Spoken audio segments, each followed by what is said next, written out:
स्वर्ग सुमन के सभी श्रोताओं को जय मसीह की। आइए प्रियजनों, आज हम परमेश्वर के वचन में परमेश्वर की अद्भुत बातों को देखने जा रहे हैं। आइए हम परमेश्वर के वचन में चलते हैं। रोमियो की पत्री 8 अध्याय पहला वचन।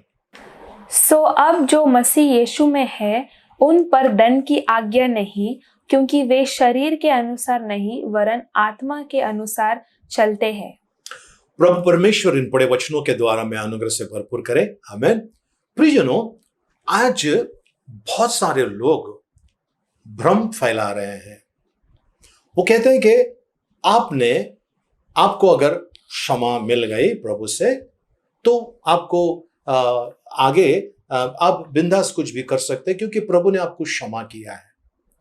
ये बड़ी गलत चीज है, ये गलत धारणा है। मैं इसका आपको प्रूफ देता हूं वचन के द्वारा। प्रियजनों, परमेश्वर ने यदि आपको और मुझे क्षमा किया है, प्रभु को कोटि कोटि धन्यवाद, उपकार स्तुति। लेकिन फिर से हमने पाप नहीं करना चाहिए। इसका मतलब क्या होता है प्रियजनों, कि अगर मुझे प्रभु ने क्षमा किया है तो परमेश्वर ने मुझे शारीरिक दशा से हटाकर आत्मिक दशा में लेकर आया है।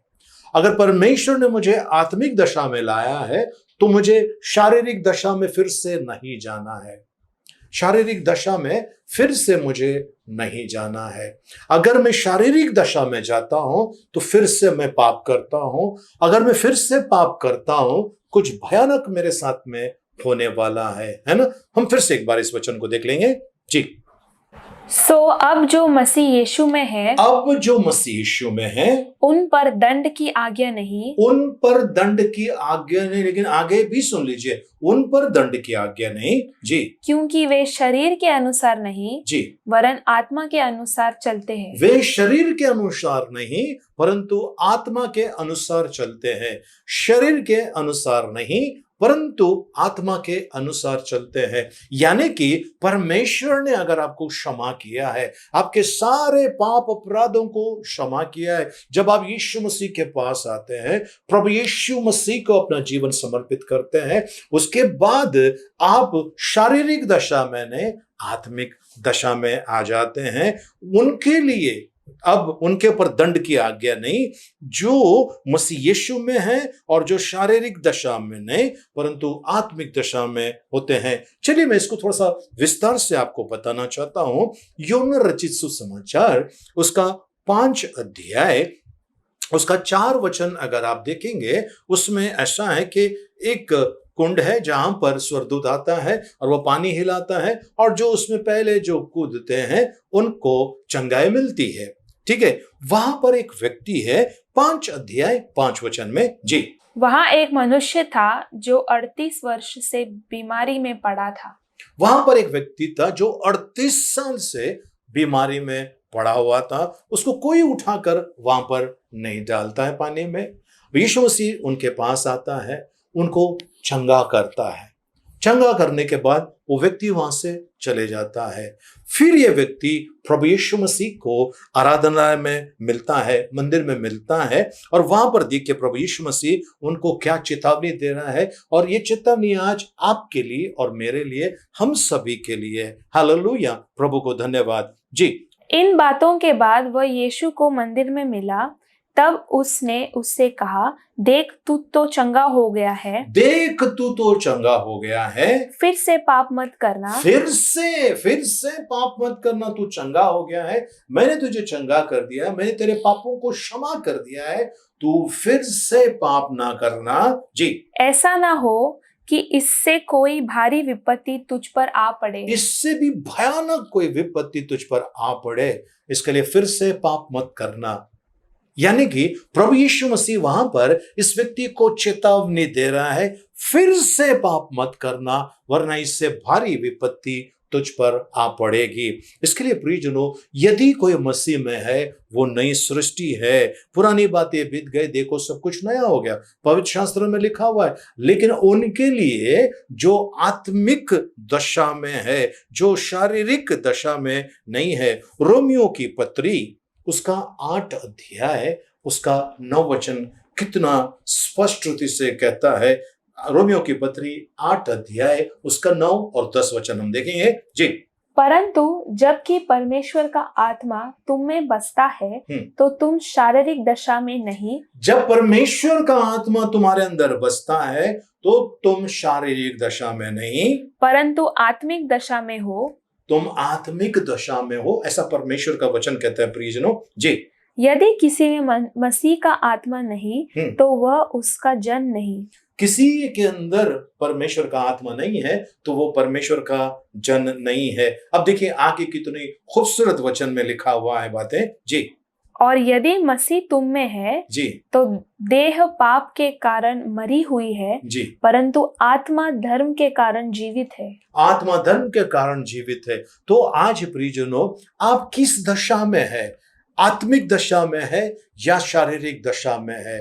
प्रियजनों अब सोचने वाली बात यह है कि आप सोचिए कि एक व्यक्ति का मृत्यु देह यहां पर पड़ा हुआ है, ठीक है, और वो आपका शत्रु है, ठीक है। थोड़ी देर के लिए उदाहरण के हिसाब से एक मृत्यु देह यहां पर पड़ा हुआ है और आपकी उनके साथ में बहुत दुश्मनी है ना, आपका शत्रु है।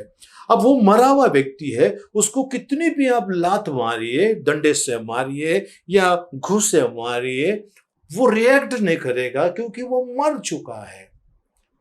आज उसी तरह से प्रियजनों, जिस दिन हमने बपतिस्मा लिया, जिस दिन हमने अपना जीवन प्रभु को समर्पित किया, उस दिन हम संसार के लिए, पाप के लिए, पापी दशा में से हमको परमेश्वर ने बाहर निकाला है। हम मर गए हैं, शारीरिक दशा में हम मर गए हैं, अब हम आत्मिक दशा में हैं, है ना। हम आत्मिक दशा में है। और जब कोई आत्मिक दशा में आ जाता है प्रियजनों, वो व्यक्ति जो है उसके अंदर परमेश्वर का आत्मा निवास करता है और वो किसी भी प्रकार की बुराई में नहीं जाता है, उससे किसी भी प्रकार का वो पाप नहीं करता है, क्योंकि प्रभु ने कहा है, प्रभु यीशु मसीह ने कहा है, अब तुम पाप ना करना, नहीं तो इससे भयानक विपत्ति तुम पर आने वाली है। सो प्रियजनों, आज परमेश्वर का वचन आपको और मुझे साफ तौर से चेतावनी दे रहा है। वो परमेश्वर ये कहना चाहता है आपसे और मुझसे, अगर आपका पाप क्षमा हो गया है, आपको परमेश्वर ने नई जिंदगी दी है, बीमारी से निकाला है, तकलीफ और समस्या से निकाला है, तो आप एकदम निश्चिंत होकर मत बैठिए, आप आत्मिक दशा में चले जाइए। और जब आप आत्मिक दशा में जाओगे, उस समय आपका लक्ष्य यह होगा कि मैं परमेश्वर को कैसे प्रसन्न करूं, मैं परमेश्वर की महिमा कैसे करूं, मैं परमेश्वर की कैसी बड़ाई करूं, मैं किस तरह से परमेश्वर को खुश करूं। आपका ध्यान वहां पर होगा। आपका शरीर मर चुका है, जो पाप में था वो शरीर मर चुका है। एक नया जीवन परमेश्वर ने यीशु मसीह के द्वारा आपको और मुझे दिया है। आमेन, हालेलुया। प्रियजनों, आपने यीशु मसीह को स्वीकार करने के बाद फिर से किसी भी प्रकार के पाप में फंसे हैं, मैं आपके लिए प्रार्थना करना चाहता हूं। मैं आपके लिए आज खास तौर से प्रार्थना करना चाहता हूं। पश्चाताप करते हुए आइए प्रभु के पास, अपनी बाहें फैलाकर प्रभु आपका इंतजार कर रहा है। आमेन, हालेलुया। आइए प्रार्थना करें। पिता परमेश्वर, इस समय प्रभु जी ये सारे प्रभु जी प्रियजन जो देख रहे सुन रहे प्रभु जी, इन सभी को आपके पवित्र हाथ में सौंपते हैं। प्रभु, किसी प्रकार की कोई गलतियां हुई है, पाप अपराध गुनाह हुआ है, क्षमा कीजिए प्रभु। विलंब से कुप करने वाले अति करुणा में परमेश्वर आप है प्रभु जी। आज इन सारे लोगों को आपके हाथ में सौंपते हैं प्रभु, जो रो रहे हैं, तड़प रहे हैं प्रभु जी, उनके पर दया कीजिए प्रभु। आज से हम शारीरिक दशा में नहीं, आत्मिक दशा में जाए।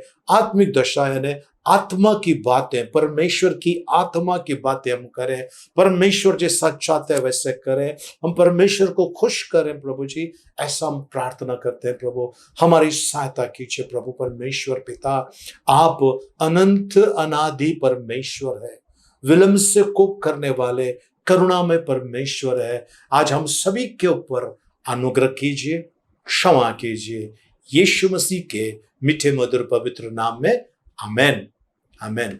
आइए माखर आशीर्वाद के लिए प्रार्थना करें। अब पिता परमेश्वर का प्रेम, प्रभु यीशु मसीह का अनुग्रह और पवित्र आत्मा की सहभागिता अब से लेकर सदा तक हम सबके साथ में बने रहे। आमेन।